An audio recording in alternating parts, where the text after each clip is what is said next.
Wanted to do something a little different today. I've done loadout videos that are really geared towards technicians, but in this case I wanted to go over one of my loadouts that I use just for general projects in HVAC, around the house, just really whatever.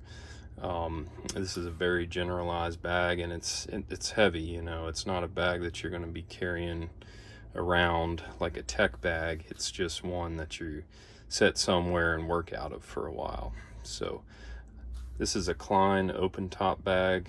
I'm going to go around the sides and then we'll get to some stuff in the middle. And as always, I'm going to show some of the things I do to modify stuff and just some of my preferences that helps with workflow and different things like that. On this side, I keep some clamps, and then I like to separate my black tape from my other tapes on bags where I use it a ton, right? So I like this style of holder better than these. It's a lot faster. If I were to keep this tape on here, I would want to sandwich the Teflon tape in between. It just helps keep this cover on. I hate when the covers fall off and it's dangling around on your tape holder. All right, next we have this. These are real common in like Canada. I don't know why they're not used much here, but these snap blades.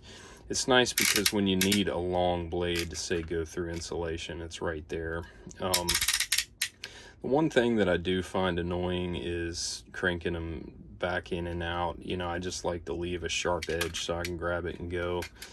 But obviously I don't want that cutting through my tool bag, so I'll get this super redneck little sheath there, but it works, Just make a new one when that one wears out. So I'm really a Milwaukee fan, which you can tell from my videos, but I do really like this. It's a gyroscopic driver, and the choke on it is just excellent. This one setting is actually designed for electrical faceplates, the plastic ones, and I've found that it works really well for those.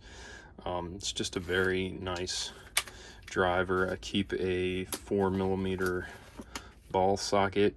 Does anybody know what that's for? Almost every piece of furniture that you've ever assembled has got a 4mm hex as the driver. So doing stuff around the house, little flashlight. This over here is something I discovered fairly recently. So this is a Klein, one of their meter magnets, and they have two different styles, but on this one you have this plastic clamp, and it works perfectly to put one of these spring clamps in there. So you can throw that on your pocket or your belt and put a handful of screws, drivers. I just keep my common ones outside the bag, just right there, so I can grab them and go.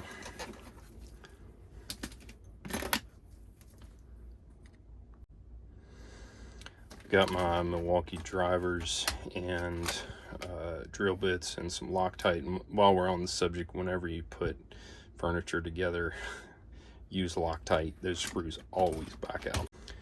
Keep a level, some files.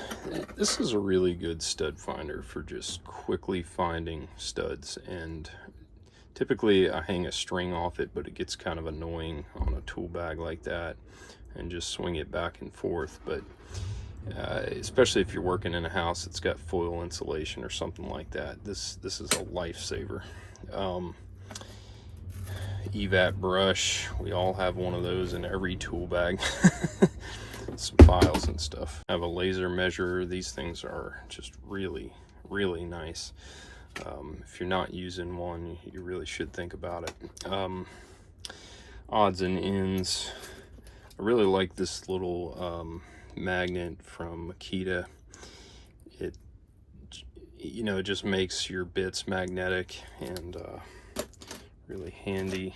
Let's see. Oh, These are cheap. I kind of regret buying such a cheap one because the ends fly off it sometimes, but when you're marking in a hole that's, you know, maybe a piece of wood or something like that, you need something that's going to go all the way through and mark, and that's what I use these for.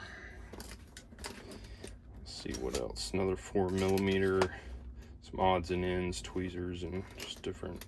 I keep my masonry bits in this right here. It keeps the dust out of my bag and keeps them handy for when I need them. This little 12-volt is a hammer drill, so that's really nice. Now, this is something your granddad had, and you might think it's archaic and not relevant to today, but these things are amazing, and I would really encourage you to get one. If you're doing like a lot of layout on a ceiling or something, it's so much easier than using a tape measure.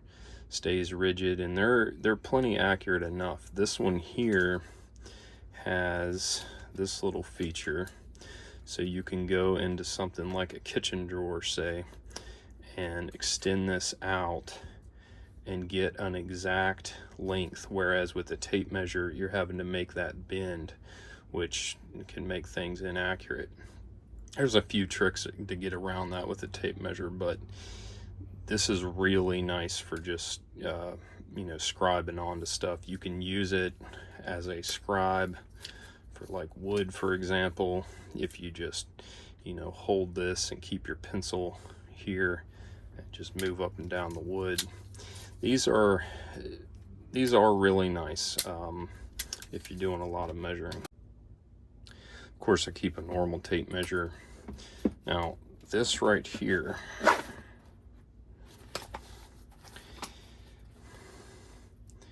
these WEHA screwdrivers, they are phenomenal for controls and anything small. For one thing, you've got this little spinning end, and for another, the handles are perfect. In tool reviews and stuff, you'll see a lot of complaints about the handles, but these aren't for big fasteners. They're not made so that you can grab that handle and just torque the heck out of it. They're made for speed, and when you have a handle made for speed, you want it small so you can just roll it like that. This, I don't even know what the number is on this set, but you know, it comes with some good bits. Like that's the bit for those stupid screws that are on outlets and stuff. Dumbest thing ever. That needs to be done away with. Keep a wire brush. This I use for cleaning stuff more than polishing pipes, but you know, when you cut the handles off of these and chuck them in a drill, they're way better for cleaning pipes and everything. And if you've ever wondered how to get nasty Teflon tape off an old fitting, it's a wire brush. It takes it right off there. Keep that just on a magnet. This is an old meter that I just don't use very much. I do like it though because it's got this this little Velcro thing right here to hold the leads, but this is a meter I didn't really like. The new field piece meters are much better. All right, let's get into the top now. Good utility shears, a very sharp chisel, and it's amazing how handy a sharp chisel can be. A lot of these things that are done with power tools, like routers and stuff, it's amazing how much wood you can take out with a sharp chisel. A little hammer like this is really nice for getting into small spaces and stuff, and when you need to get in a small space or hit something precise, you can put the nose on there and just smack it with a bigger hammer like this.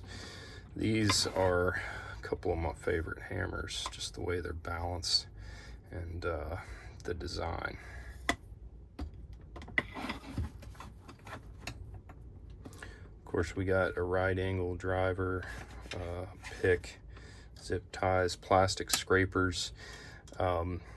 If you're gonna spackle a wall or do something like that, definitely use a plastic scraper. When you've got semi-gloss and flat paint, your metal's always going to leave like that, those gray marks on the wall. So having plastic scrapers is great. Demolition screwdriver, odds and ends, wrenches. These are nice. A couple different ones here, but it's really nice to be able to kind of lock in a measurement like this. And again, for like scribing wood, you put your pencil there and just run down the board. I find these are really helpful. Even for making cuts on flooring and stuff, you can just sort of lock it in and then go to your saw and cut your piece.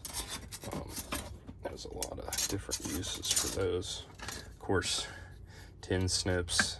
This is not my favorite pair because the locks always come undone in the bag, so I keep this bicycle tube on the ends. And if you don't know, there's two things that bicycle tube is phenomenal for. One is starting fires, and two is making rubber bands. They don't have that like dry rotting problem that typical rubber bands have, and they're way tougher.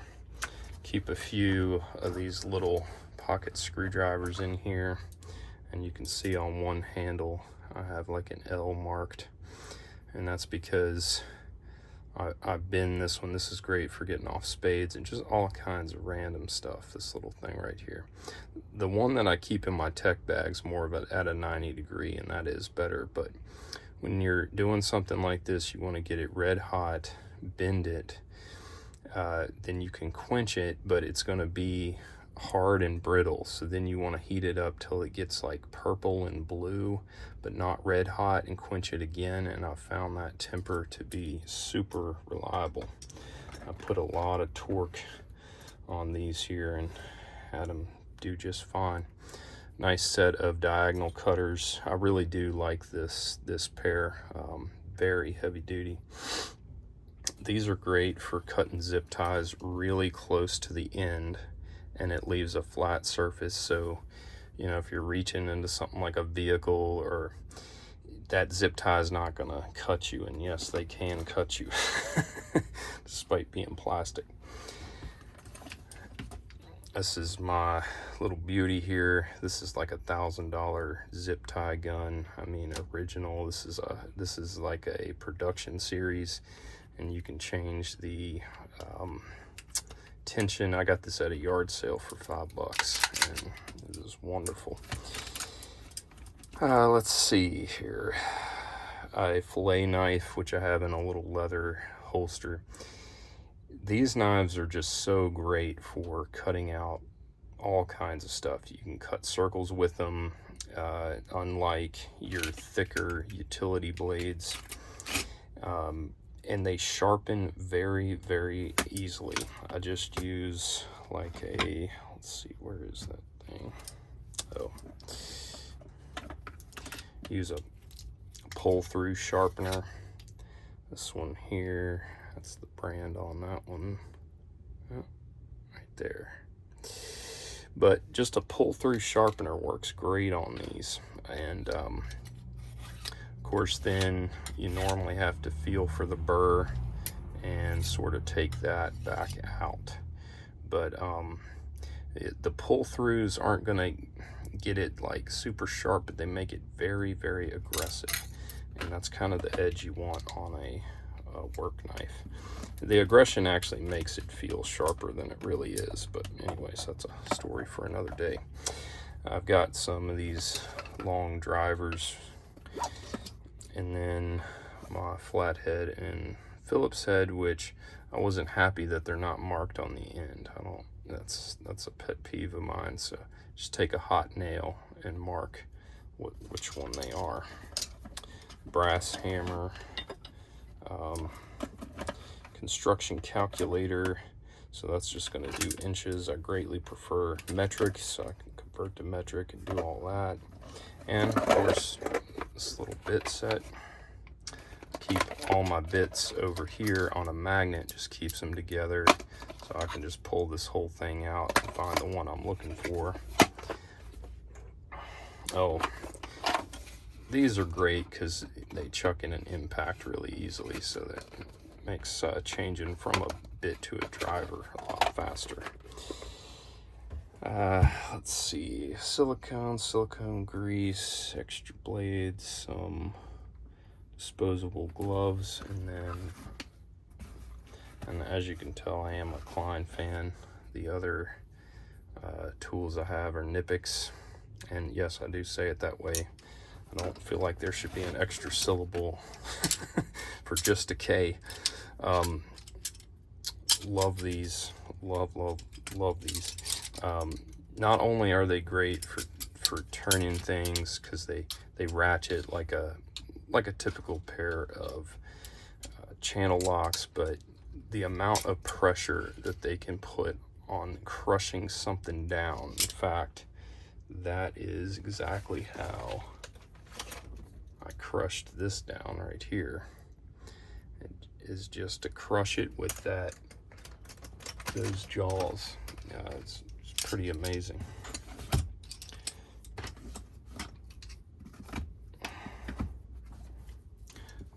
Klein side cutters. I really like Klein side cutters. They are extremely durable. Best pairs I've ever used. And then a pair of Knipex pump pliers. Or is this? No, I don't think this is. Oh, okay. It's that brand right there. These are straight from Germany, I guess. I got them at a pawn shop, but they must come out of probably the same factory that's making Knipex.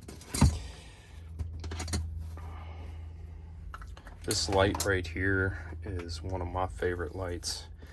I got this little bottle on here as just a diffuser, some spice bottle or something, because the light itself is a little too spotty for working, say, under a hood or something, but I love this light. This is one of the best lights ever made by DeWalt. Just the way it rotates and all of that. It's got a magnet there.